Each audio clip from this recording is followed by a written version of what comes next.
بسم اللہ الرحمن الرحیم۔ السلام علیکم پیارے دوستو، آج کا ہمارا بیان حضرت آدم علیہ السلام کے دو بیٹوں کے بارے میں ہے جن کا نام حابیل اور قابیل ہے۔ اس کے علاوہ ہم یہ بھی جانیں گے کہ دنیا کا پہلا قاتل کون ہے جس نے کسی انسان کی جان لی، جو کہ بہت ہی بڑا گناہ ہے اور اس کی سخت سے سخت سزا بھی ہے۔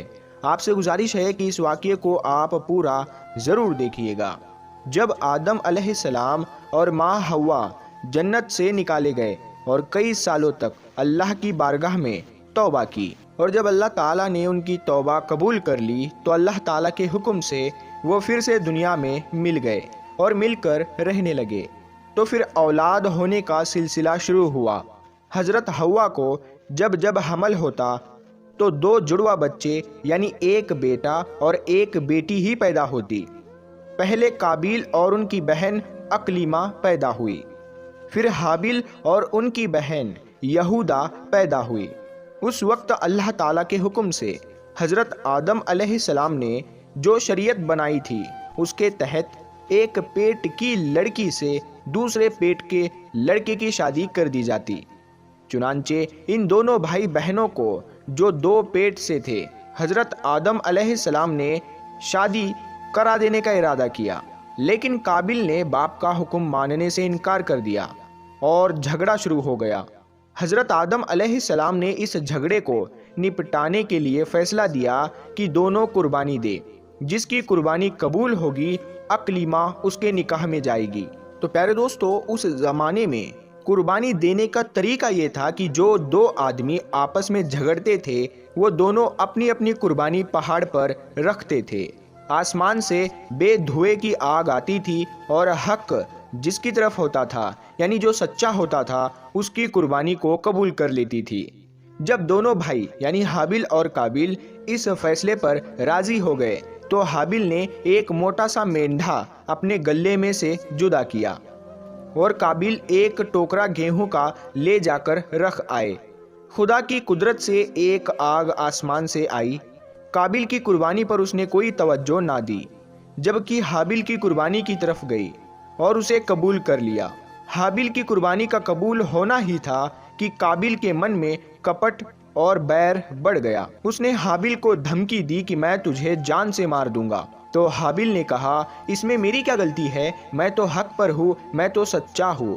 اللہ تعالیٰ کے حکم سے میری ہی قربانی قبول ہوئی ہے، تمہاری نہیں۔ پھر اگر تو مجھ پر ہاتھ اٹھائے گا تو بھی میں کچھ کہنے والا نہیں۔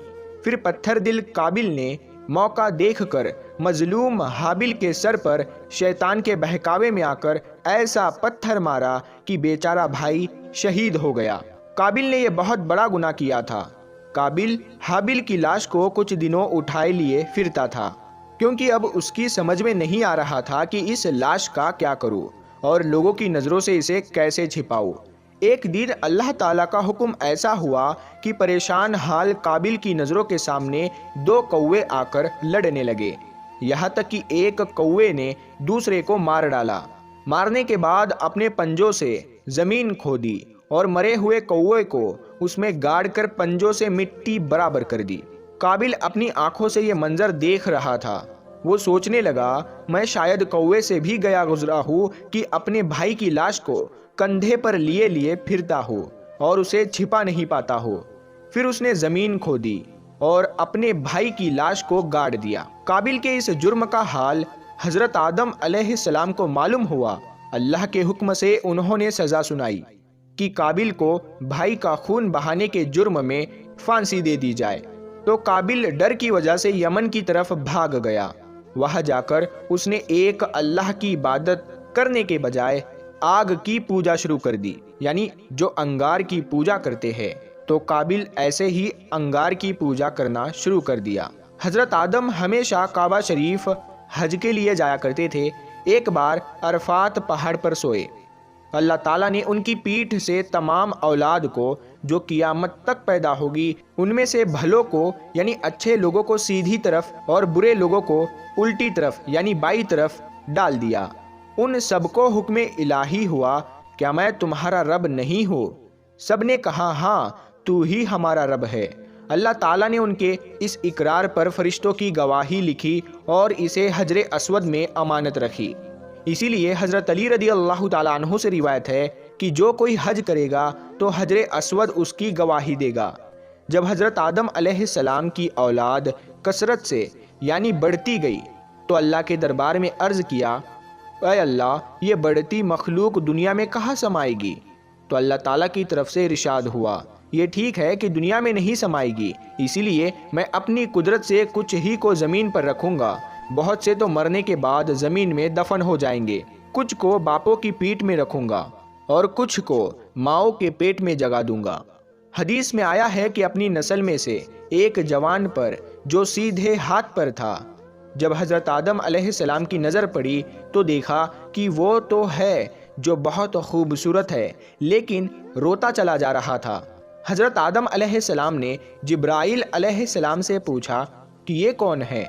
تو حضرت جبرائیل علیہ السلام نے کہا، یہ ایک جوان ہے جو تمہاری اولاد میں سے ہے، اس کا نام داؤد ہے، جو پیغمبر ہے اور اللہ کے یہاں جو بے حد مقبول ہے۔ ان کا رونا صرف چوک کی وجہ سے ہے جو ان سے ہونے والی ہے۔ حضرت آدم علیہ السلام نے پھر پوچھا، اس کی عمر کتنی ہے؟ تو حضرت جبرائیل علیہ السلام نے کہا کہ ان کی عمر 60 سال کی ہے۔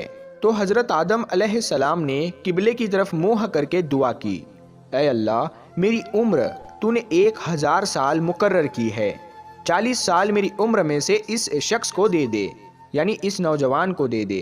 تو اللہ تعالیٰ نے حضرت آدم علیہ السلام کی یہ دعا قبول کر لی۔ جب حضرت آدم علیہ السلام کی عمر کے 960 سال پورے ہو گئے اور حضرت عزرائیل علیہ السلام روح قبض کرنے کے لیے حضرت آدم علیہ السلام کے پاس آئے تو حضرت آدم علیہ السلام نے فرمایا، ابھی تو 40 سال میرے عمر کے باقی ہے۔ تو حضرت عزرائیل علیہ السلام نے کہا، یہ 40 سال تو عہد کے دن آپ نے حضرت داؤد علیہ السلام کو دے دیے تھے۔ حضرت آدم کو یہ بات یاد نہیں رہی تھی، اسی وجہ سے انہوں نے انکار کر دیا تھا۔ یہ الگ بات ہے کہ بعد میں اللہ تعالیٰ نے ان کی عمر پوری کر دی۔ دوستو، یہ واقعہ بھی اللہ کی مرضی سے تھا، جس کا مقصد دنیا کا دستور بنانا تھا، ورنہ اللہ نے اپنے نبیوں کو بے شمار معجزے اور خوبیوں سے نوازا ہے۔ وہ کبھی بھولا نہیں کرتے، انہیں تو آنے والے وقت کے حالات بھی معلوم ہوتے ہیں۔ حضرت آدم علیہ السلام کے اقرار نہ کرنے کا مقصد صرف یہ تھا کہ آنے والے وقت میں دنیا کے لوگ لین دین اور معاملوں میں گواہوں کے ساتھ لکھا پڑھی کا بھی دستور بن جائے، تاکہ کوئی اپنے لکھے سے انکار نہ کر سکے۔ جب حضرت آدم علیہ السلام بہت زیادہ بیمار ہوئے تب ان کو جنت کے میووں کی بڑی خواہش ہوئی۔ انہوں نے اپنی اولاد سے جنت کے میوے لانے کے لیے کہا، تو جب ان کی اولاد باہر نکلی تو انہوں نے دیکھا کہ حضرت جبرائیل علیہ السلام اور کئی فرشتے جنت سے کفن اور خوشبو ساتھ میں لیے آ رہے ہیں۔ تو حضرت آدم علیہ السلام کے بیٹوں نے، یعنی حضرت آدم علیہ السلام کی اولاد نے حضرت آدم علیہ السلام کی خواہش کا ذکر ان فرشتوں سے اور حضرت جبرائیل علیہ السلام سے کیا۔ تو حضرت جبرائیل علیہ السلام نے فرمایا کہ ہم اسی لیے آئے ہیں کہ ان کی خواہش پوری کی جائے۔ اس کے بعد حضرت آدم علیہ السلام نے حضرت حوا اور لڑکوں سے فرمایا کہ تم سب یہاں سے جاؤ اور مجھے اب فرشتوں پر چھوڑ دو۔ چنانچہ ان سب کے جانے کے بعد ملک الموت یعنی موت کے فرشتے روح قبض کرنے لگے۔ حضرت آدم علیہ السلام اللہ کی یاد میں لگے رہے اور فرشتوں نے حضرت آدم علیہ السلام کی روح مبارک کو قبض کر لیا۔ حضرت آدم علیہ السلام کو نہلانے اور کفن پہنانے کے بعد حضرت جبرائیل علیہ السلام کے مطابق حضرت شیس علیہ السلام نے جنازے کی نماز پڑھی اور حضرت آدم علیہ السلام کو دفن کر دیا گیا۔ جنازے کی نماز کی رسم قیامت تک کے لیے اسی وقت سے طے کر دی گئی۔ جب حضرت آدم حابل کے غم میں چور رہتے تھے، اللہ تعالیٰ نے حضرت جبرائیل علیہ السلام کو تسلی دینے کے لیے بھیجا اور حضرت جبرائیل علیہ السلام نے حضرت آدم علیہ السلام سے کہا، اللہ تعالیٰ تمہیں ایک بڑا ہی ہونہار اور لائق بیٹا دے گا، اسی بیٹے کی نسل سے محمد رسول اللہ صلی اللہ تعالیٰ علیہ وسلم پیدا ہوں گے، جو آدم کی پوری اولاد کے سردار ہوں گے۔ چنانچہ حابل کے مرنے کے 5 سال بعد حضرت شیس علیہ السلام پیدا ہوئے۔ وہ خوبصورتی میں اور اچھی عادتوں میں باپ سے بالکل ملتے جلتے تھے، اسی لیے حضرت آدم علیہ السلام بھی ان سے بہت محبت رکھتے تھے۔ حضرت آدم علیہ السلام نے مرنے سے پہلے ان کو اپنا ولی عہد بنا لیا تھا اور انہیں وصیت کی تھی کہ جب حضرت نوح کے زمانے میں طوفان آئے اور تو اس زمانے کو پائے تو میری ہڈیوں کو ناؤ میں رکھ دینا تاکہ ڈوبنے نہ پائے، اگر تو وہ زمانہ نہ پائے تو اپنی اولاد کو یہی وصیت کر دینا۔ حضرت شیس علیہ السلام حضرت آدم علیہ السلام کی زبان سے اکثر جنت کے حالات پوچھا کرتے تھے اور حکم الہی اور آسمانی کتابوں کا مضمون بھی معلوم کیا کرتے تھے۔ حضرت آدم علیہ السلام ہی کے زمانے میں انہوں نے دنیا کی لذتیں چھوڑ دی تھی اور الگ تھلگ اللہ کی یاد اور اس کی اطاعت میں لگے رہتے تھے۔ نفس کو مارنا اور اخلاق کو سنوارنا، یہ دونوں باتیں ان کی آنکھوں کے سامنے ہمیشہ رہتی تھی۔ حضرت شیس علیہ السلام کے زمانے میں آدمی کی اولاد دو حصوں میں بٹ گئی تھی۔ ایک گروہ تھا جو حضرت شیس علیہ السلام کے کہے پر چلتا تھا، دوسرے جو تھے وہ قابیل کی اولاد کی تابعداری میں لگے ہوئے تھے۔ اس طرح حضرت شیس علیہ السلام کی نصیحت مان کر کچھ تو سیدھا راستہ پا گئے اور کچھ لوگ اسی طرح نافرمانی میں لگے رہے۔ جب وہ 912 سال کے ہو گئے تو روح بدن مبارک سے نکل کر عرش پر پہنچ گئی۔